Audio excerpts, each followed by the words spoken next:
এই ঝাড়ুওয়ালা, এই বিল্ডিং এ কোনো ফ্ল্যাট খালি আছে? ভদ্র ভাষায় কথা বলুন। কিসব ঝাড়ুওয়ালা বলছেন? এই ঝাড়ুদারকে ঝাড়ুদার বলবো না তো কি বলবো? তুই কি ম্যাজিস্ট্রেট নাকি প্রাইম মিনিস্টার যে তোকে সম্মান দিয়ে কথা বলতে হবে? আবার উল্টো কথা, সোজাসুজি কথা বলতে বলেছি। সোজাসুজি বলো, কত স্কয়ার ফিটের ফ্ল্যাট লাগবে? এই শোন, বেশি কথা বলিস না। তোকে যেটা জিজ্ঞেস করেছি সেটাই বল, এই বিল্ডিং এর ফ্ল্যাট খালি আছে কি না? আবারও বলছি, ভদ্র ভাষায় কথা বলুন। আচ্ছা, আপনার বাবা কি শেখায়নি যে মানুষের সাথে কিভাবে ব্যবহার করতে হয়? আচ্ছা, সব বাদ দিন, কত স্কয়ার ফিটের ফ্ল্যাট লাগবে? আরে বাবা, এই অনু দেখ, এই ঝাড়ুদার আবার স্কয়ার ফিটও চিনে। শোন, তুই এখানকার ঝাড়ুদারের মতো কথা বল, বেশি স্মার্ট সাজার চেষ্টা করিস না। এই ও কি বললো শুনতে পাস না? তোর যতটুকু যোগ্যতা ততটুকু রেখেই কথা বল। মনে হচ্ছে বিল্ডিং তোর, ফ্ল্যাট তুই দিবি। তোমরা যে আমার সাথে এভাবে কথা বলছো, তোমরা কি জানো কার সাথে তোমরা কথা বলছো? হ্যাঁ বল, কে তুই? এখন যদি আমি আমার পরিচয় দেই, তাহলে তোমাদের পায়ের তলা থেকে মাটি সরে যাবে। তো আমাকে বিরক্ত না করে আমাকে আমার কাজ করতে দাও। আসলে তো ঠিকই বলেছিস, তোর কাজটা তুই কর। আর তোর সাথে কথা বলে শুধু শুধু আমার সময় কেন নষ্ট করছিস? এর চাইতে একটা ব্রোকারকে ফোন দেওয়া উচিত। এই যাও তো, যাও এখান থেকে, যাও।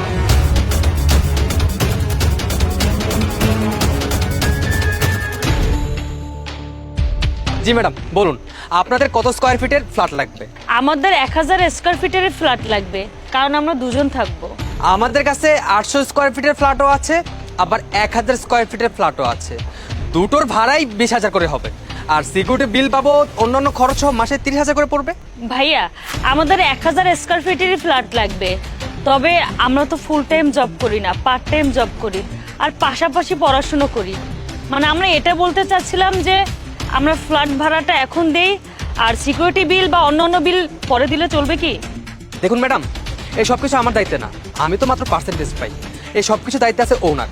আর ওনার নিজেই বলেছেন ফ্ল্যাটে যারা নতুন রুম নেয় তারা এসে নানা ধরনের জিনিসপত্র নষ্ট করে, আর তার জন্য সিকিউরিটির টাকাটা আগে থেকে নিতে।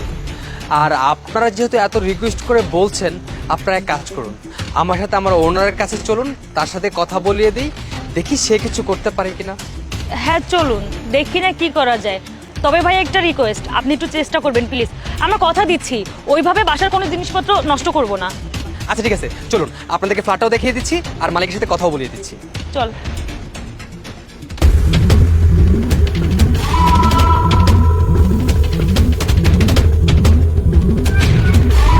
আসসালামু আলাইকুম স্যার। ওয়ালাইকুম আসসালাম। স্যার, ওনাদের কথা বলেছিলাম, ওনারা এই ফ্ল্যাটটা নিতে চাচ্ছে। আরে এইটা তো সকালে সেই ঝাড়ুদার। ভাইয়া, আপনাকে বলেছিলাম না যে একটা লোক আমাদের সাথে খারাপ ব্যবহার করেছে? এই সেই লোক। আচ্ছা, উনি কি আমাদেরকে ফ্ল্যাট দিবে নাকি? ওনার যোগ্যতা তো শুধু ঝাড়ু দেওয়ার। এই, আপনি কাকে কি বলছেন? আপনি জানেন উনিকে? ওনার এইখানে আরো এরকম 10টা বিল্ডিং আছে। ওদেরকে ফ্ল্যাট দিব, পরে তো আমার বদনাম হয়ে যাবে। আজ পর্যন্ত শুনেছো কখনো আমি কাউকে ফ্ল্যাট দেইনি, বাট ওকে কখনো ফ্ল্যাট দিতে পারবো না, কারণ ও আমাকে সম্মান দিতে পারেনি। মানুষকেও কখনো সম্মান করতে পারবে না। স্যার, আপনি ওদেরকে মাফ করে দিন। ইয়াং জেনারেশনের ছেলে মেয়ে তো, তাই একটু ভুল করে ফেলেছে। আমি ওদেরকে ভালো করে বুঝিয়ে দেব, ওরা যাতে আর কখনো এরকম ব্যবহার না করে। আর স্যার, ওরা মূলত ওই সাইডে গিয়েছিল বাসাটা ভাড়া নিতে। ওই সাইডে রুম ভাড়ার অ্যাডভান্স টাকা আর সিকিউরিটি টাকা দিতে পারেনি বলেই আপনার কাছে নিয়ে আসছি। আর এইখানে আপনার মতো দরদি তো আর কেউ নেই। তুই বলছিস বিদায় দিচ্ছি, আর নতুবা এদের মতো বেয়াদবদের আমি কখনোই ফ্ল্যাট ভাড়া দিতাম না। এদের অ্যাডভান্স করার প্রয়োজন নেই, শুধু মানুষকে সম্মান করতে বলিস। ম্যাডাম যাওয়ার আগে একটা কথা বলেছে, কোনো মানুষকে কখনো পোশাক দেখে বিচার করবেন না। ডোন্ট জাজ এ বুক বাই ইটস কভার। ভালো থাকবেন। দেখুন, এইভাবে কোনো কিছু না জেনে কাউকে কোনো কিছু বলবেন না। ওনার নিজের বাড়ি, উনি নিজে ঝাড়ু দিতেই পারে, তার জন্য ওনাকে আপনি ঝাড়ুওয়ালা বলবেন? আচ্ছা ঠিক আছে, চলুন ফ্ল্যাটটা দেখাচ্ছি আপনাকে। আরে তোরা তো স্ট্যান্ডার্ড মেইনটেইন করে বন্ধুত্ব করিস, তোদের মতো বন্ধু আমার কোনো প্রয়োজন নেই।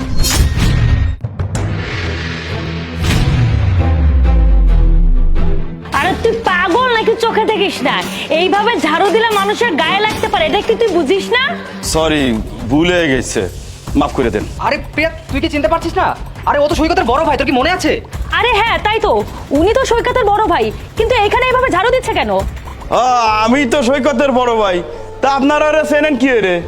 আরে ভাইয়া, সৈকত আর আমরা একই কলেজে পড়তাম, আর তাছাড়া আপনাকে অনেকবার দেখেছি সৈকতের সাথে দেখা করতে যেতে, তাই আর কি। তার মানে সৈকত যেই গাড়িতে করে আসতো আসলে ও ওই গাড়ির ড্রাইভার, ওর মালিকের গাড়ি নিয়ে আসতো, আর আমরা ভাবতাম ও কত না বড় লোক। হ্যাঁ ওটাই তো, কতটা রিচ ভাবতাম। আদৌ যদি ওইগুলো থাকতো তাহলে কি সে এখানে ঝাড়ু দিত? একটা জিনিস দেখ, বড় ভাই ঝাড়ুদার আর ছোট ভাই ড্রাইভার। তোমরা আমারে ঝাড়ুদার মনে করিছো? ভাবার কি আছে, আপনি তো সেটাই, যেটা দেখেছে সেটাই বলেছি। দেখুন, এতে আমাদের কোনো দোষ নেই, সব দোষ সৈকতের। ও সোশ্যাল মিডিয়াতে নিজেকে এমনভাবে প্রেজেন্টেশন করে মনে হয় কতই না বড় লোক। আরে বাদ দে না। আচ্ছা ভাইয়া বলুন তো, সৈকত আজকাল কোথায় কোথায় ডেলিভারি করছে? দাও, তোমরা কিন্তু আমার সঙ্গে অনেক বেয়াদবি করতেছো। আমি কিন্তু তোমাকে বয়সে অনেক বড়, আর সৈকতের ব্যাপারে তোমরা এইভাবে বলতে পারো না। দেখুন, যদি বেয়াদবি মনে করে থাকেন তাহলে বেয়াদবি। আপনার ভাই যে নাটকটা করেছে না, আপনার ভাই না এইসব শোনারই যোগ্য। আমরা তো ভেবে ভেবে পাগল হয়ে যাচ্ছিলাম যে কিনা আমাদের বয়সের বয়সী সে এত তাড়াতাড়ি সফল হয় কি করে। আজকে অন্তত নিজেকে সান্ত্বনা দিতে পারবো, ওর চাইতে অন্তত খুব ভালো আছে। দাও, তোমরা আমার ভাইরা এইভাবে অপমান করতে পারো না। এই কেন পারবো না? তোর ভাই সোশ্যাল মিডিয়াতে নিজেকে রিচ দেখাতে পারবে, বাস্তবে তার এই অবস্থা। আমি তো কমই বলেছি, যদি সামনাসামনি পেতাম না তাহলে অপমান করে পুরো ঝেড়ে দিতাম। তাই ঠিক আছে, তাহলে তোমাকে ইচ্ছা আমি এখনই পূরণ করে দিচ্ছি। সৈকত, সৈকত, সৈকত, জি ভাইয়া। দেখ তোকে চিনিস কিনা। আরে পিয়াস, শুভ, তোরা এখানে? ওই দেখ, ড্রাইভার চলে এসেছে। ড্রাইভার? কে ড্রাইভার? হয়েছে হয়েছে, আর নাটক করিস না, অনেক নাটক করেছিস। তোর আসল কাহিনীটা না আমরা সবাই জেনে গিয়েছি। ভাইয়া এইসব কি, কিছুই তো বুঝতে পারছি না। ওরা দুইজন ভাবিছে আমি ঝাড়ুদার আর তুই ড্রাইভার। আমি এবারে অনেক বোঝানোর চেষ্টা করেছি, তা পারিনি। এদিন তোরা ডাকলাম, তুই একটু ক্লিয়ার করে দে।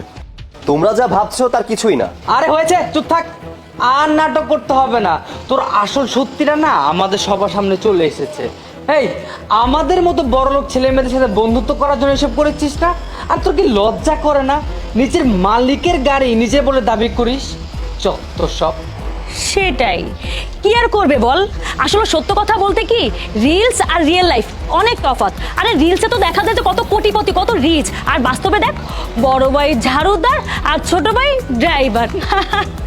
ছি ছি ছি ছি ছি। এই, ড্রেস আপ দেখছিস? পুরো ব্যান্ডের ড্রেস আপ পরে আছে। এই, তোরে কি এসব মানায়? খুলে সব। হবে হয়তো বা মালিকের। তুই তো বড় লোকদের ব্যাপারটা খুব ভালো করে জানিস। ওরা যত দামি হোক বা যত ব্র্যান্ডের কাপড় চোপড়ই হোক না কেন, একবারে বেশি ইউজ করে না, একবার ইউজ করে ফেলে দিয়েছে, সেখান থেকেও তুলে নিয়ে এসেছে। স্যার, ওই যে 5 কোটি টাকার ডিলটা ছিল, ওই ফাইলটা রেডি করে দিয়েছি। এখন মিটিং অ্যাটেন্ড করতে হবে, আপনার ডিলটা ফাইনালাইজ করতে হবে। ঠিক আছে, একটু ওয়েট করো, আমি কথা বলে নেই। আচ্ছা, এই মেয়েটা সৈকতকে বস কেন বলছে? এই মেয়ে, তুমি কি পাগল হয়ে গেছো? একজন ড্রাইভারকে কেন বস বলছো? এক্সকিউজ মি, উনি আমার বস, তাই ওনাকে ছাড় বলছি। এতে আপনাদের সমস্যা কোথায়? দেখ এবার, আমার ভাই কোনো ড্রাইভার না, একজন বড় বিজনেসম্যান। আমি এরা এতক্ষণ ধরে বোঝানোর চেষ্টা করছিলাম, এরা বুঝতেছে না, উল্টো আমার সঙ্গে বিয়াদবি হচ্ছে। এই শোন না, আমরা তো ভুল করে অনেক বেশি কথা বলে ফেললাম। শোন না, আমরা ওকে যতটুকু ভাবতাম ও তো তার সাথে বেশি সফল হয়ে গিয়েছে। চল তাড়াতাড়ি করে মাফ চেয়ে নিই। সরি সৈকত, আসলেই একটু ভুল বোঝাবুঝি হয়ে গিয়েছিল, তার জন্য তোমাকে এসব বলে ফেলেছি। তুমি আমাদেরকে মাফ করে দাও। তাছাড়া আমরা তো ফ্রেন্ড, তাই না? মাঝে মাঝে তো একটু মিস্টেক হয়, আমরাই তো। আর বন্ধু, বন্ধু হলে এভাবে কথা বলতিস? আরে তোরা তো স্ট্যান্ডার্ড মেইনটেইন করে বন্ধুত্ব করিস। তোরা আমার বড় ভাইকে অপমান করতে ছাড়িসনি। তোদের মতো বন্ধু আমার কোনো প্রয়োজন নেই। হয়, ঠিকই কইছিস। এইরকম দুই মুখ বন্ধুত্ব থাকছে, শত্রুতা অনেক ভালো। এখানে দাঁড়িয়ে দাঁড়িয়ে আর এদের সাথে কথা বলে সময় নষ্ট করতে চাচ্ছি না। চলো ভাইয়া, ভিতরে চলো। এই মৌ, ভিতরে এসো।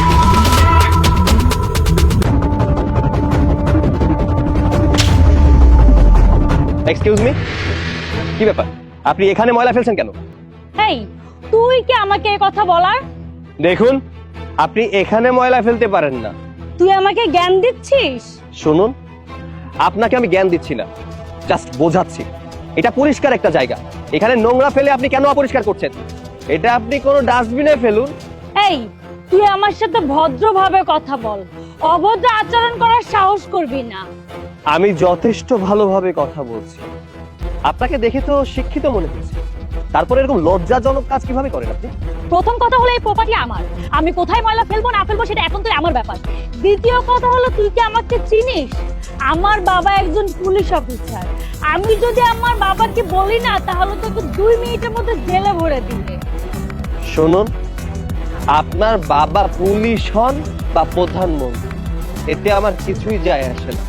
আপনি যদি আমার কথা না শোনেন তাহলে কিন্তু আমি আইনি ব্যবস্থা নিতে বাধ্য হব। তোকে বললাম না আমার বাবা একজন পুলিশ, আর তোর মতো এমন অনেককেই আমার বাবা মিথ্যা মামলা দিয়ে জেলে ভরে দিয়েছে, আর এমন করে করে আমার বাবা প্রমোশন পেয়েছে। হ্যাঁ, তুই আমাকে আইনের ভয় দেখাচ্ছিস? এই এমন আইনের লোকের সাথে না আমি প্রতিদিন ওঠা বসা করি, আর আমাকে ভয় দেখাচ্ছিস? দাঁড়া, আমি আমার বাবাকে এক্ষুনি ডেকে আনছি, বোঝাবো আমি তোকে মজা। আচ্ছা, আইন নিয়ে খেলার অভ্যাস আছে আপনাদের তাহলে? এটা আবার নতুন কি? প্রতিদিনই তো এমনটা হচ্ছে, আর তোর সাথে করা এটা কোনো ব্যাপার? মনে হচ্ছে আপনাকে এখন আসল আইন সম্পর্কে বোঝাতে হবে। লাস্ট ওয়ার্নিং দিচ্ছি, আপনি ভালোই ভালো এখান থেকে ময়লাগুলো সরান, আর তা না হলে কিন্তু ভালো হবে না বলে দিচ্ছি। তুই শিখাবি আমাকে আইন? এই তুই তো নিজেকে দেখেছিস? চেহারা কি তোর? করেছিস তো একটা পাঞ্জাবি, মনে তো হচ্ছে একটা কৃষক তুই। কি ব্যাপার আপু, সে কখন থেকে চিৎকার চেঁচামেচি করছিস? তোর সাথে কে তর্ক করছে? আমার ভাইও চলে এসেছে, ও খুব দ্রুত একজন বড় অফিসার হবে, আর যখন বড় অফিসার হবে না তখন তোদের মতো অশিক্ষিতদের 12টা বাজাবো আমি, আর আমি নিজেই শিক্ষা দেব তোদের। আরে স্যার, আপনি এখানে? স্যার, আপনি জানেন না আমি আপনার কত বড় ফ্যান। এই তুই কি পাগল হয়ে গেছিস? এই অশিক্ষিতকে কেন স্যার বলছিস তুই? এই পাগল আমি না, পাগল তুই হয়েছিস। তুই জানিস উনি কে? উনি হচ্ছে আমাদের এই জায়গার মেইন অফিসার সৈকত আহমেদ। তুই জানিস উনি কতটা পপুলার, কতটা জনপ্রিয়? প্রত্যেক দিন ওনাকে নিয়ে নিউজ হয়। কি অফিসার? সরি স্যার, আমি জানতাম না আপনি এখানকার অফিসার। আমি যদি জানতাম কখনই এখানে ময়লা ফেলতাম না। আমি এখনই ময়লা তুলে নিচ্ছি। এক মিনিট, আপনাকে কিছুক্ষণ আগে বলেছিলাম ময়লাটা উঠিয়ে নিতে, তখন তো উঠাননি, এখন কেন উঠাচ্ছেন? এতক্ষণ তো আপনার বাবার খুব ভয় দেখাচ্ছিলেন। প্রথমত অন্যায় করেছেন, রাস্তায় ময়লা ফেলেছেন, তার উপরে আবার অস্বীকার করেছেন, আমাকে আইনের ভয় দেখাচ্ছেন। এর জন্য তো আপনাকে শাস্তি পেতেই হবে। আচ্ছা, আপনি তো এই দেশের নাগরিক, তাই না? তাহলে দেশের নাগরিক হয়ে কেন দেশটাকে অপরিষ্কার করছেন? আপনি নিজেকে পরিষ্কার রাখেন, নিজের ঘর পরিষ্কার রাখেন, তাহলে দেশটাকে কেন আবর্জনা পূর্ণ করতে চাচ্ছেন? আপনারা শিক্ষিত নাগরিক হয়ে যদি এইসব কাজ করেন তাহলে আমাদের দেশের কি হবে? দেশের উন্নতি কিভাবে হবে? আর আপনি সরকারি চাকরি করবেন, তাই না? আপনার দ্বারা সরকারি চাকরি পাওয়া সম্ভব না। কেন জানেন? কারণ আপনার বাবাই তো ঘুষ খেয়ে ঘরে পড়ে আছে। না না স্যার, আমার বাবার ব্যাপারটা এখানে টানবেন না। আমি বাবার বিষয়ে যা বলেছি সব মিথ্যা কথা বলেছি, শুধুমাত্র আপনাকে ভয় দেখানোর জন্য। কেন? আচ্ছা, আপনি তোর বড় বোন, তাই না? আপনি কেন আপনার ভাইকে এইসব শিক্ষা দিচ্ছেন? আর তুমি সরকারি চাকরি করবে? সরকারি চাকরি তোমার দ্বারা সম্ভব না। একজন সৎ এবং নিষ্ঠাবান মানুষই সরকারি চাকরি করতে পারে। আর তোমার পারিবারিক শিক্ষার অভাব আছে, তোমার পরিবার থেকেই সঠিক শিক্ষা তোমাকে দেওয়া হয়নি, তাই সরকারি চাকরি তোমার দ্বারা হবে না। আর হ্যাঁ, আপনি আমার পোশাক দেখে কি বলেছিলেন? আমি গরিব কৃষক। ফর ইউর কাইন্ড ইনফরমেশন, আমি একজন কৃষকের ছেলে। এটা আপনাদের কাছে লজ্জাজনক বিষয় হলেও আমার কাছে এটা গর্বের বিষয়। আমার বাবা অনেক পরিশ্রম করে আমাকে পুলিশ অফিসার বানিয়েছেন, এটা আমার জন্য গর্বের। আর কৃষক নিয়ে ফাজলামো করার কিছু নেই। ভাত তো খান, তাই না? আচ্ছা, আপনারা কি জানেন এই ভাত কোথা থেকে আসে? কৃষক এটা ফলায় বিধায় আপনারা খেতে পারেন, তাই কৃষককে কখনো ছোট করে দেখবেন না। আসলে কি জানেন, আপনাদের মতো কিছু সংখ্যক বিগড়ে যাওয়া বড় লোক ঘরের সন্তানরা আছে যারা এসব ব্যাপারে কিছুই জানে না আর জানবেও না। যাই হোক, আপনি আর আপনার বাবা যে অপরাধ করেছেন তার শাস্তি অবশ্যই পেতে হবে। আপনার বাবাকে খুব শীঘ্রই সাসপেন্ড করা হবে। Sir, I am so sorry. আমি যা ভুল করার করেছি, এর জন্য আমার বাবাকে সাসপেন্ড করবেন না। দ্রুত এই ময়লা তুলুন আর ডাস্টবিনে ফেলে আসুন, যান। হ্যাঁ, এখনই নিচ্ছি স্যার। আমি ময়লা তুলে নিয়েছি, আর কখনো এমনটা হবে না। তুমি যাই করো না কেন, এতদিন মানুষের সাথে যে অন্যায় করে এসেছো তার শাস্তি তোমার বাবাকে পেতেই হবে। খুব শীঘ্রই তোমার বাসায় পুলিশ আসবে। না না স্যার প্লিজ। শাট আপ, যাও এখান থেকে।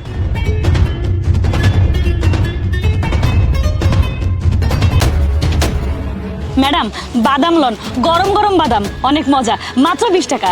বাদাম খাওয়ার তো অনেক ইচ্ছা আমার, কিন্তু বাদাম খাওয়ার টাকা তো আমার কাছে নেই। আপু, আমাকে বাদাম ফ্রিতে খাওয়াতে পারবা? আমার তো অনেক ইচ্ছা করছে বাদাম খাইতে। ম্যাডাম এটা কোনো ব্যাপার হইলো? আপনার বাদাম খাইতে মন চাইতেছে, লন আপনি বাদাম খান, আপনার কোনো টাকা দিতে হইব না আমারে। আরে শুধু শুধু ওনাকে কেন লোকসান করাবে? না না ভাইজান, এতে আমার কোনো লস হইব না। ম্যাডামের যেহেতু বাদাম খাইতে ইচ্ছা করতেছে, ম্যাডাম বাদাম নিক, আমারও তো কোনো সমস্যা নাই। এই লন ম্যাডাম। সত্যি তো? আমি কিন্তু সত্যি টাকা দিব না। হ্যাঁ ম্যাডাম, টাকা লাগবো না। সত্যি তো? আমার কাছে কিন্তু আসলেই টাকা নেই। ম্যাডাম আপনি বাদামগুলো খান, এই বাদামটা আমি আপনারে মন থেকে দিছি, এতে কোনো টাকাই লাগবে না আমার। শুনুন, আপনার হাতের সমস্ত বাদামের দাম কত? সব মিলাই 200 টাকা ভাইজান। আচ্ছা আপনি একটা কাজ করুন, আপনার হাতের সমস্ত বাদাম আমাকে দিয়ে দিন, আমি কিনে নিব। কিন্তু ভাইজান আপনি যে কইছেন যে আপনার কাছে কোনো টাকা নাই। আরে আপু, টাকা আমিই দিব, আমিই কিনে নিচ্ছি। আচ্ছা আপনার কাছে কি আরো বাদাম আছে? সত্যি কথা কইতাছেন ভাইজান? আপনি বাদাম কিনবেন, এইগুলো কিনবেন, আরো বাদাম কিনতে চাইতেছেন? আচ্ছা, ওই যে দোকানটা দেখতেছেন, ওই দোকানেই আমি কাম করি, আর ওইখান থেকেই বাদাম আইনা আমি বাদাম বিক্রি করি। আপনি এক কাজ করুন, আপনি ওই দোকানে গিয়ে আরো 2 কেজি বাদাম কিনে নিয়ে আসুন, আমি বাদাম কিনে নিব। আচ্ছা ভাইজান আপনি এখানে দাঁড়ান, আমি এখনই বাদাম নিয়ে আইতাছি। আপনি এক কাজ করুন, বাদামগুলো গাড়ির ভিতর রেখে দিন, আর তারপরে দোকান থেকে বাদাম নিয়ে আসুন। আচ্ছা।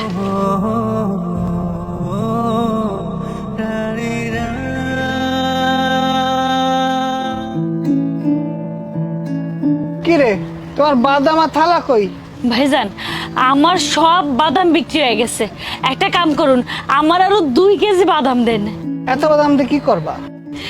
বাদাম ওই যে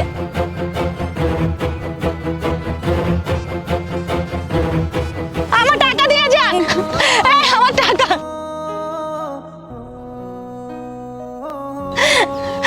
আমি ওদেরকে কত ভালো ভাবছিলাম, আর ওরা আমার টাকা না দিয়ে চলে গেল। মানুষ ঠিকই বলে এই জমানায় মানুষের ভালো করতে নাই, তাইলে হেরাই মানুষের ক্ষতি করে। আমি ভাবছিলাম ওরা ক্ষুধার্ত, ওর কাছে কোনো টাকা পয়সা নাই, তাই তো আমি ওরে বাদাম দিছি, কিন্তু ওরা কি করলো, ওরা আমার ক্ষতি করেই চলে গেল। কি হয়েছে? এনে বসে বসে কাঁদতেছো কেন?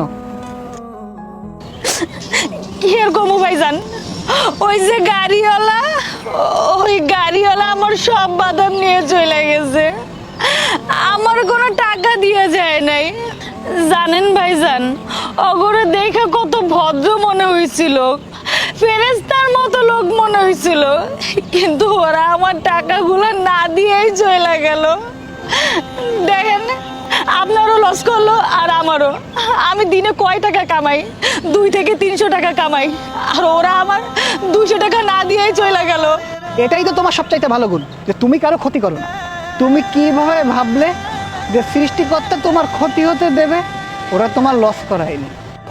মানে কি ভাইজান, আপনি কি করতে চাইতেছেন? মানে হলো তারা তোমাকে পুরো টাকাটাই দিয়ে গেছে, আরো 1000 টাকা বেশি দিয়ে গেছে, কারণ তুমি তাদেরকে ফ্রিতে বাদাম খাইয়েছো, এই জন্য তোমার উপর খুশি হয়ে 1000 টাকা বেশি বাড়িয়ে দিয়েছে। এখন থেকে একটা কথা মনে রাখবা, ফ্রিতে সবাইকে বাদাম খাওয়াবা আর মানুষের দোয়া নিবা। এই নাও টাকাটা রাখো, আর শোনো কীভাবে তোমাকে টাকাটা পাঠিয়েছে। আচ্ছা, আমি একটা জিনিস বুঝলাম না, তুমি যে এতগুলো বাদাম কিনলে, এতগুলো বাদাম দিয়ে তুমি কি করবা? দেখো না আপুটা কত ভালো, বিনা টাকায় আমাদের খাওয়াতে চাইলো, এর জন্য তো চিন্তা করলাম ওনার কাছ থেকে সবগুলো বাদাম কিনে নেই, ওনার কষ্টটাও কমে যাবে, লাভটাও হবে। তাহলে তো তুমি খুব ভালো একটা কাজ করলে। তোমার একটা কল আসছে। হ্যালো, কি? আচ্ছা আচ্ছা, আমি 5 মিনিটের ভিতরে আসছি। ওকে চলো, যেতে হবে। কিন্তু ওরা টাকা দিবা না? ওই টাকার ব্যবস্থা আমি করবো, চলো।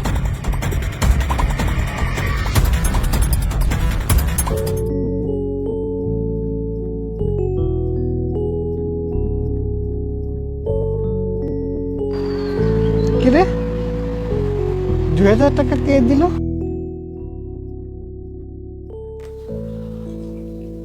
হ্যালো, এটা কি করিম স্টোর? জি বলুন। আচ্ছা, আপনার দোকানে কি একজন কাজ করেন যিনি রাস্তায় রাস্তায় বাদাম বিক্রি করেন? হ্যাঁ হ্যাঁ, আসলে কিছুক্ষণ আগে ওনার কাছ থেকে আমি বাদাম নিয়েছিলাম। অফিসের একটা জরুরি কাজে আমি ওনাকে টাকা না দিয়ে চলে এসেছি। এর জন্য আপনার বিকাশে দেখুন 2,000 টাকা দিয়েছি। হ্যাঁ হ্যাঁ, উনি তো আপনার পেছনে দৌড়াতে দৌড়াতে গেল। ওই তো টাকাটা দিয়ে আসতে পারিনি, এর জন্য হয়তো। কিন্তু বাদামের দাম তো ছিল 200 টাকা, কিন্তু আপনি তো দিয়েছেন 2,000 টাকা। দেখুন, টাকাটা আমি ওনাকে ইচ্ছা করে দিয়েছি, এটা আমার তরফ থেকে তাকে গিফট করেছি। ওনার কাছ থেকে যখন বাদাম নিলাম তখন এটা বুঝতে পেরেছি উনি একজন ভালো মানুষ, ফ্রিতে মানুষকে বাদাম খাওয়ান। তো এটা ওনার জন্য উপহার, ওনাকে দিয়ে দিবেন। আপনি চিন্তা করবেন না, আমি ওকে টাকাটা দিয়ে দিব।